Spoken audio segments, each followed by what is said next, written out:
Hello everyone, welcome to text book super coaching for JAIIB and CAIIB exams. कैसे हैं आप सब लोग। दोस्तों, रिटेल बैंकिंग वेल्थ मैनेजमेंट की हमारी सीरीज आपने देखी होगी। सिर्फ आरबीडब्ल्यूएम की नहीं, सारे सब्जेक्ट्स की आपने सीरीज देखी होगी। 100 एमसीक्यूज का हमारा सीरीज चल रहा है।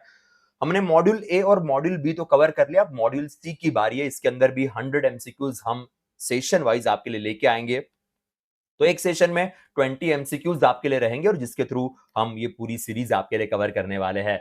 दोस्तों, इस आज के सेशन को स्टार्ट करने से पहले, आज के सेशन में डिस्कशन करने से पहले, अगर आपने अभी तक हमारे इस चैनल को फॉलो नहीं किया होगा तो एक बार जल्दी से चैनल को जरूर फॉलो कर दीजिएगा। दोस्तों, इसके अलावा जैसे मैं कह रहा था कि हमने मॉड्यूल ए और मॉड्यूल बी जो है आपके लिए ऑलरेडी कवर कर लिया है। अब मॉड्यूल सी की बात करेंगे। मॉड्यूल सी वैसे बहुत सिंपल है, इजी है, क्योंकि यहाँ पे support services, marketing of banking service product की बात की जाती है। ज्यादा डिफिकल्ट मॉड्यूल नहीं होता है और इसके भी हम 100 एमसीक्यूज आपके साथ डिस्कस करेंगे और उसके बाद फिर हम मॉड्यूल डी की तरफ रुख करेंगे। तो ध्यान रखना दोस्तों। इसके अलावा जैसे मैंने कहा था आपको कि हमारे सारे जैसे I N I F S का सेशन मॉर्निंग 8 AM आपको देखने को मिलेगा।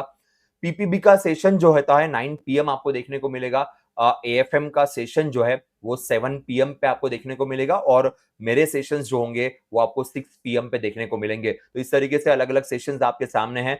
तो चारों सब्जेक्ट्स के मॉड्यूल वाइज, तो मॉड्यूल ए और मॉड्यूल बी दो सब्जेक्ट्स, सॉरी, सारे सब्जेक्ट के हो चुके हैं। अभी फिलहाल मॉड्यूल सी की हम लोग बात करेंगे। ये मॉड्यूल सी आपके सामने रहेगा, फिर उसके बाद हम रुख करेंगे मॉड्यूल डी के तरफ। ठीक है, तो शुरू करते हैं, स्टार्ट करते हैं आज के हमारे इस सेशन को। एंड सबसे पहले जी हाँ, ये टेलीग्राम ग्रुप है। इस टेलीग्राम ग्रुप को अगर आपने अभी तक फॉलो नहीं किया होगा तो एक बार जल्दी से इस टेलीग्राम ग्रुप को भी फॉलो कर दीजिएगा।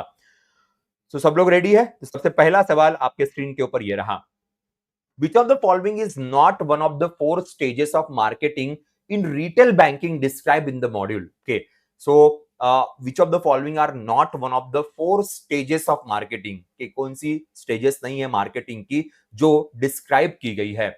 Answer of this question is C, कि मार्केटिंग प्रोडक्शन नहीं है। हमारे पास मार्केटिंग एनालिसिस की बात होती है, मार्केटिंग प्लानिंग की बात होगी, मार्केटिंग इंप्लीमेंटेशन की बात होगी और मार्केटिंग कंट्रोल की बात होगी। प्रोडक्शन ऐसा कोई कंसेप्ट नहीं होता है हमारे पास। इंप्लीमेंटेशन की हम यूजुअली बात करते हैं। तो सिंपल क्वेश्चन था। SWOT analysis is primarily used in which marketing stage? SWOT analysis ये कौन से मार्केटिंग स्टेज में यूजुअली हम लोग यूज करते हैं? Marketing control, marketing planning, marketing implementation और marketing analysis. SWOT analysis is about the strength, weakness, opportunity, threats. के ये SWOT एनालिसिस हम मार्केट में कॉम्पिटिटर्स को अंडरस्टैंड करने के लिए, मार्केट में अपना गेन बढ़ाने के लिए या फिर मार्केट के ओवरऑल एनालिसिस के हिसाब से हम इसके ऊपर काम करते हैं। तो जी R D is the answer of this question. Analysis basically स्वॉट का होता है। स्वॉट ये इंडिविजुअल एनालिसिस के लिए भी कई बार यूज किया जाता है।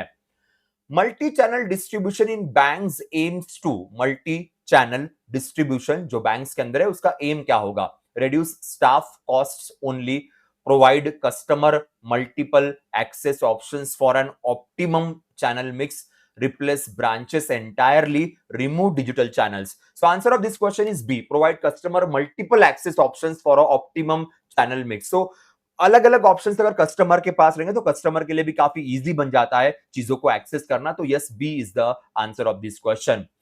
Which channel may be suited to conservative customers according to the model? Which channel may be suited to conservative customers according to the model? Remote channel, direct channel, social media only or ATM only?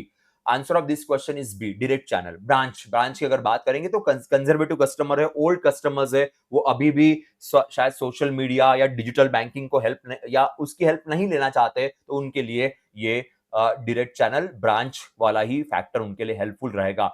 Young generation will go for the digital channels, but yes, answer of this question is B. An advantage of using business correspondence is, business correspondent का use करने का advantage क्या रहेगा? Business correspondent ये module कई बार देखा होगा, ये मॉडल कई बार देखा होगा। तो बैंक मित्र, बैंक सखी की बात होती है। So answer is B, to facilitate door step banking and improve asset quality. So door step banking होगी, अच्छे तरीके से कनेक्ट होगा, फाइनेंशियल इंक्लूजन के लिए काफी हेल्प मिलेगी। तो बैंक मित्र, बैंक सखी, यही कंसेप्ट यहाँ पे आपके लिए है। Which of this is our requirement per RBI for business correspondent? Requirement per RBI के, एज पर द आरबीआई क्या रिक्वायरमेंट है बिजनेस करस्पॉन्डेंट के लिए? तो mandatory certification before the authorization, ये क्योंकि जो भी बैंक मित्र बैंक सखी है उनके एलिजिबिलिटी क्या है, किस बेसिस पे आपने उनको हायर किया है, आपका हायरिंग का बेसिस क्या है, कमीशन बेसिस है, पेमेंट बेसिस है, तो वो सब कुछ आपको आरबीआई को इत्तला या इन्फॉर्म करना पड़ता है।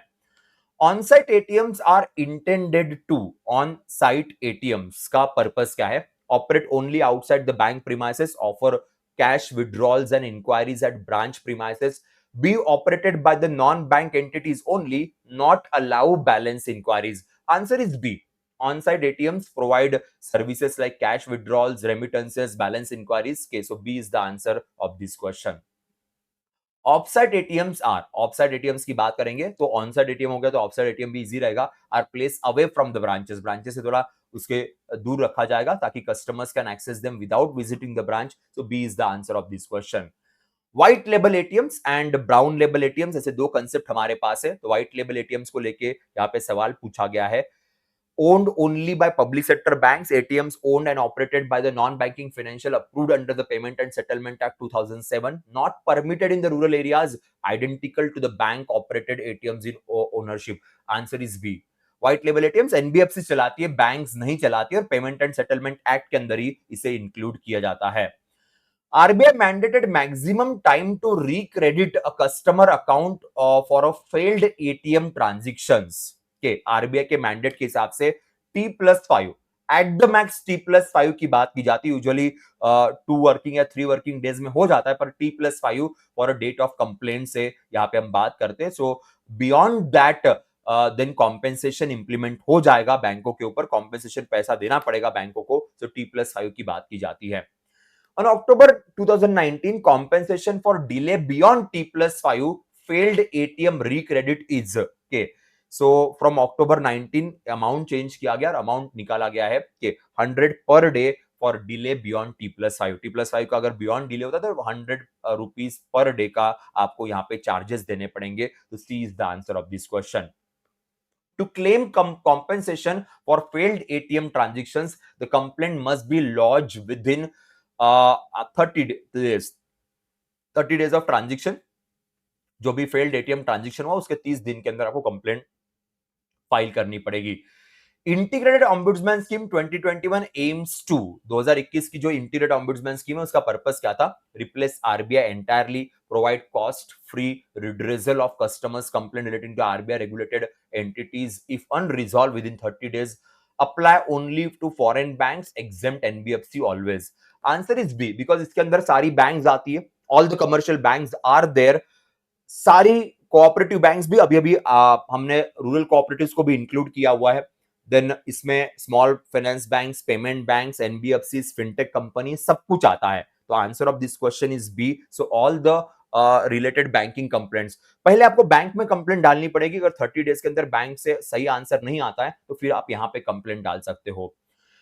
Which of the following is excluded from the integrated ombudsman scope? Integrated ombudsman के स्कोप से किसे यहां पे एक्सक्लूड किया गया है? अगर commercial judgement on decisions of regulated entity, देखिए अगर बिजनेस या मार्केटिंग पर्पस के लिए कोई डिसीजन लिया गया मार्केटिंग और कमर्शियल रीजन से, तो वो इंक्लूड नहीं होगा। बाकी नॉर्मल जो सर्विसेज है वो इंक्लूड होगी, पर अगर कोई डिसीजन कमर्शियल पर्पस के लिए लिया गया या मार्केटिंग पर्पस के लिए लिया गया, उसे इंक्लूड नहीं किया जाता है।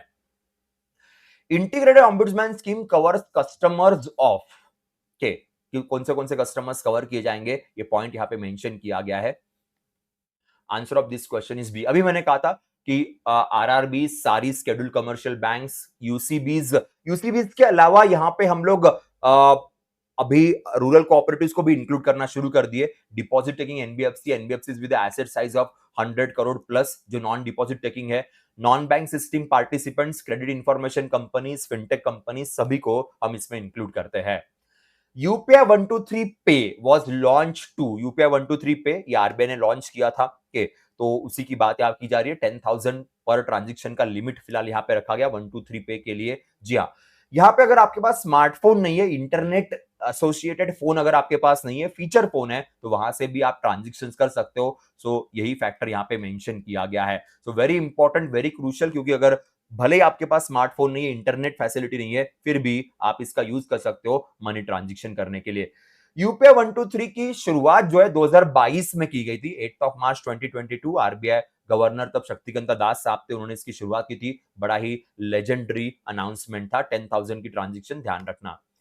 आईएमपीएस, इमीडिएट पेमेंट सर्विसेज के आईएमपीएस, एनईएफटी, आरटीजीएस, यूपीआई, इस डिफरेंट डिफरेंट हमारे पास पार्ट्स है। आईएमपीएस के अंदर 5 लाख तक का लिमिट देखने को मिलता है। तो 24/7 instant transfer service operated by NPCI.